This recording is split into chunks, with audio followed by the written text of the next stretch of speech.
दुपारी 2 वाजेच्या सुमारास आम्हाला काही नागरिकांनी डायल 112वरती कॉल केला आणि इंदापूर ते टेंभुर्णी रोडवरील शहापाटी या ठिकाणी एक ट्रॅक्टर चालक आहे आणि तो ट्रॅक्टर आस्था म्हणजे वाकडं तिकडं चालवतोय, काहीतरी प्रकार वेगळा दिसतो असं जागरूक नागरिकांनी आम्हाला कळवलं। त्यावरून आमच्या डी अधिकारी API स्मिता पाटील मॅडम यांनी तात्काळ त्याच्यामध्ये याच्यात काहीतरी वेगळा प्रकार आहे असं गृहीत धरून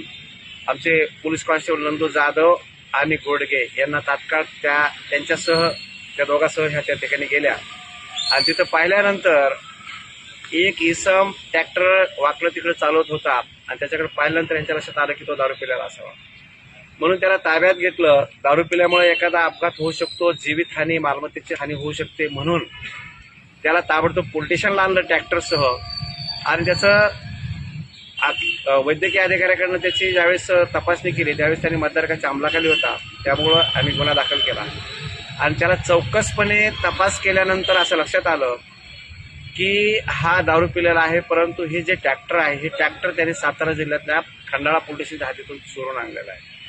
आणि अधिक चौकशी केली असता हा अट्टल चोर आहे, म्हणजे दारुड्या निघाला अट्टल चोर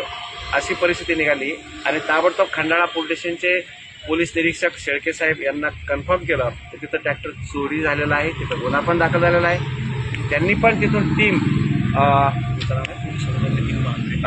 पोलीस हवालदार नितीन महांगरे यांची टीम या ठिकाणी पोहोचवली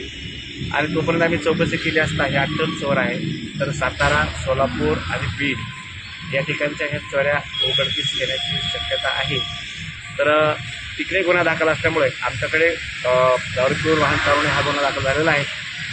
तरी आम्ही खंडाळा पोलीस सातारा यांच्या ताब्यात देत आहोत आणि पुढील अनेक घडबड्या किंवा वाहन चोरी कसे उघडकीस होतील यासाठी आमचा प्रयत्न आहे।